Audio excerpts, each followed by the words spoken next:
Fala aí pessoal, eu sou o Rodrigo e esse aí na tela é o Zenfone Zoom, o smartphone mais sofisticado que a ASUS vende no Brasil atualmente, que tem como principal destaque uma lente traseira com zoom óptico de 3 vezes. A gente vai falar disso.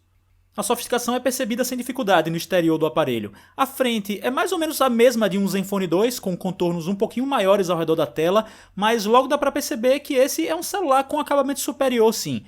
As bordas são de metal, como as de um iPhone 6 ou as de um Galaxy S7, e a traseira tem um revestimento em couro, que dá um toque muito bacana. Nessa parte de trás também fica a caixinha de som. Ela é mono, mas entrega resultados um pouco melhores que a média dos outros aparelhos da ASUS. Além disso, os botões de força e de volume ficam na lateral, em uma posição fácil de alcançar, e principalmente o botão de força, ele é muito mais clicável e responsivo que o do Zenfone 2, o que para mim faz uma bela diferença no dia a dia. Também existem botões dedicados para tirar foto e fazer vídeos, mas deles a gente fala daqui a pouco.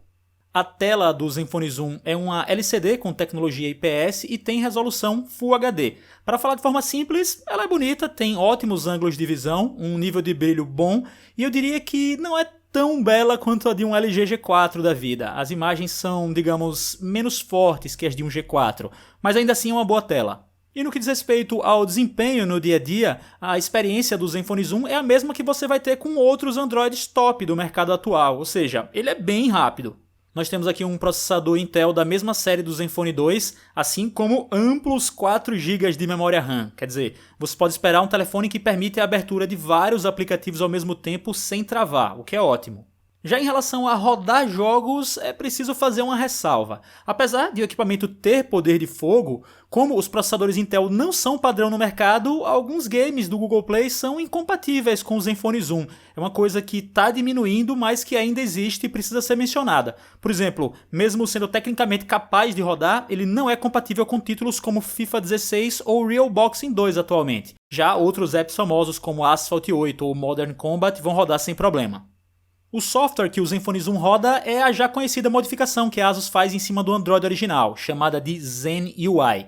É uma mudança que, em certo sentido, me agrada. Eu gosto do gesto de 2 toques na tela para acender e apagar que ela proporciona. É legal poder desenhar uma letra na tela apagada e ir direto para um aplicativo. Eu até curto o visual da Zen UI também. Mas uma coisa chata nela é o fato de o sistema já vir de fábrica com uma porrada, eu repito, uma porrada de softwares pré-instalados que não servem para muita coisa não. Leva um bom tempo até você desinstalar ou desabilitar tudo que não é necessário.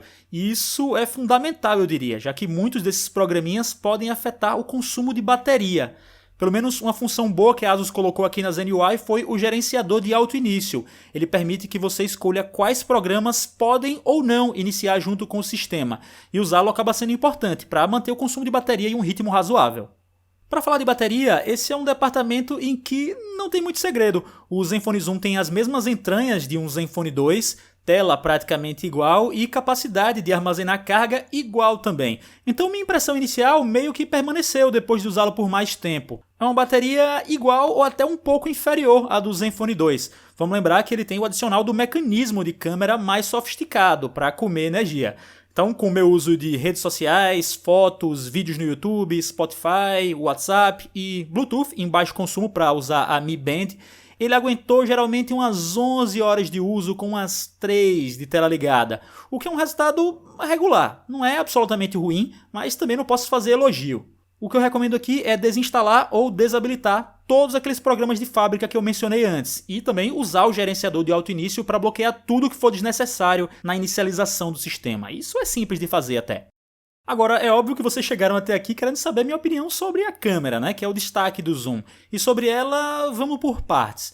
Eu acho que no dia a dia essa câmera tem alguns pontos positivos, como fotos em macro, aquelas bem próximas do assunto, já que o sistema a laser dela ajuda a focar com eficiência, e também como fotos em fim de tarde ou no amanhecer, já que ela capta os degradês no céu com muita competência, bem bacana.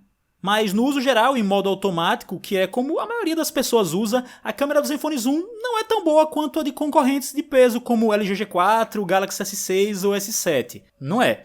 A gente sabe que ela tem uma abertura de lente menor que a dessa concorrência, então a entrada de luz é inferior. Isso pode ficar bem claro nas fotos à noite, em ambientes escuros ou em posições com aquela luz meio atravessada na lente, que não é a ideal.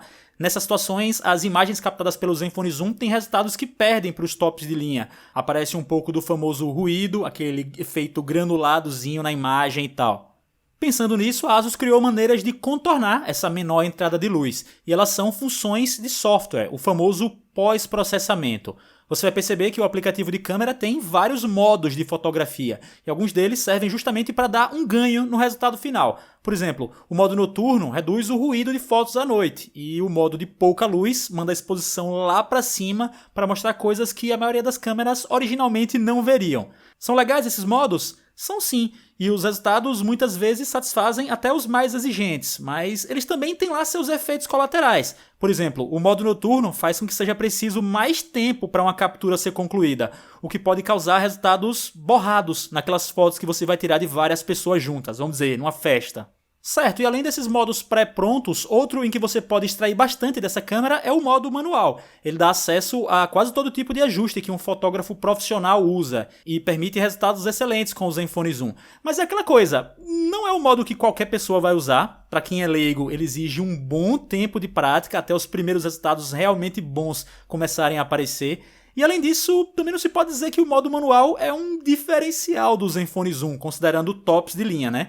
Ele é bom, mas se você for considerar a concorrência de outras marcas, elas também têm esse modo, e é tão competente quanto. Então, qual seria o diferencial dessa câmera? Bom, eu sei que isso é redundante, mas é o zoom dela, que é ótimo, ou seja, é uma aproximação real que ele faz, e isso permite que se façam fotos que não são exatamente possíveis quando o zoom não existe. 3 vezes pode parecer pouco para alguns de vocês, mas eu garanto que faz diferença em várias situações. E além disso, o zoom foi bem divertido de usar para mim. Ele acontece de forma rápida e bem silenciosa. É legal lembrar que você tem essa função disponível, sei lá, quando você está passeando num parque, vai tirar uma foto de uma paisagem e tal. Além disso, como eu dei a entender no início, a construção desse telefone também é um diferencial para a experiência do usuário com a câmera. Ele tem essa pegada interessante com o fundo em couro, tem até a entradinha para uma alça de mão na carcaça que é bem-vinda e já acompanha uma alça na caixa, além, claro, de rolarem botões dedicados para foto e vídeo, que são ótimos. O botão de foto, por exemplo, funciona como uma câmera digital mesmo. Você pressiona até a metade e ele foca, pressiona todo e ele captura a imagem.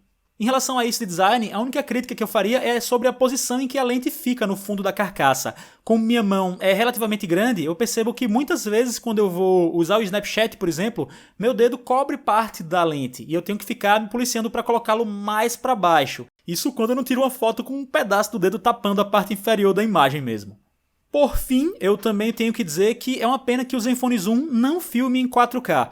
É um aparelho que tem um botão dedicado para vídeo, como eu disse, ele vem com muita memória interna, 64 ou 128 GB, o que é ótimo, mas por questões relacionadas ao processador Intel, nada de filme 4K por aqui. A qualidade das filmagens em si é ok, é boa, nada fora de série, mas rola, por exemplo, a estabilização ótica da lente que ajuda o vídeo a não sair tão tremido. Além disso, o zoom também funciona nas filmagens, o que é legal. Então, beleza, eu falei e agora eu vou resumir minha opinião sobre a câmera. Ela não está no pódio das melhores do mercado para fotos comuns no dia a dia. Como eu disse, em disparos automáticos, principalmente se for considerar outros celulares top de linha, ela perde claramente. Mas para quem gosta de mexer um pouquinho, é uma câmera que apresenta soluções de software para otimizar as imagens, que tem um modo manual bem bacana e que vai resultar em belas fotos para quem manja. Ela tem os botões dedicados também, e claro, o destaque mesmo aqui é o zoom, que esse sim é um diferencial. Então, para ser direto, em minha opinião, esse talvez não seja o seu câmera phone definitivo não, como alguns imaginavam antes do lançamento. Mas pelo menos ele honra bem o nome, Zenfone Zoom, e o zoom funciona. A ASUS inclusive indicou pra gente que para colocar esse zoom foi preciso incluir uma lente com menor abertura. Então é isso, né? Ganhos e perdas. A questão final e que pode embolar o meio campo é o preço. Como eu falei, esse é um telefone que é rápido como o Zenfone 2, mas que tem um acabamento diferenciado como nenhum outro ASUS, além de uma câmera com zoom. Ele é vendido em duas versões, de 64 e 128 GB, as duas com expansão via cartão microSD, uma em torno de R$ 2.600, outra em torno de R$ 3.200, e você tem que considerar se esses destaques dele vão justificar a compra. Eu tenho certeza que muita gente vai preferir pagar menos e pegar um Zenfone 2 ou um LG G4, que vão apresentar uma experiência tão rápida quanto, por exemplo. e outros vão preferir colocar um pouco mais de grana e pegar, sei lá, um Galaxy S7 Edge. É difícil recomendar o Zenfone Zoom como um celular que tem boa relação entre custo e benefício, e considerando os tops de linha da concorrência, ele tem adversários muito fortes, que complicam a coisa. Eu diria que ele aparece como uma opção, vamos dizer, para quem precisa de muita memória interna, porque as duas versões dele têm, para quem quer botões dedicados para a câmera e para quem quer ter uma experiência de zoom, uma novidade no mercado. Agora, é claro, essas são coisas que têm um valor subjetivo, né? Que pode ser maior ou menor, e não vou ser eu quem vai definir isso aqui, sim vocês. Aí vocês podem chegar a uma conclusão sobre se vale a pena o Zenfone Zoom ou não. No vídeo de hoje eu vou ficando por aqui, espero que vocês tenham gostado. Se vocês gostaram, por favor, clique em gostei. Se é a sua primeira vez aqui no canal, clique em inscrever-se, porque assim você acompanha meus próximos envios ao YouTube. Siga-me nas redes sociais e hoje eu vou ficando por aqui. Um abração, falou pessoal!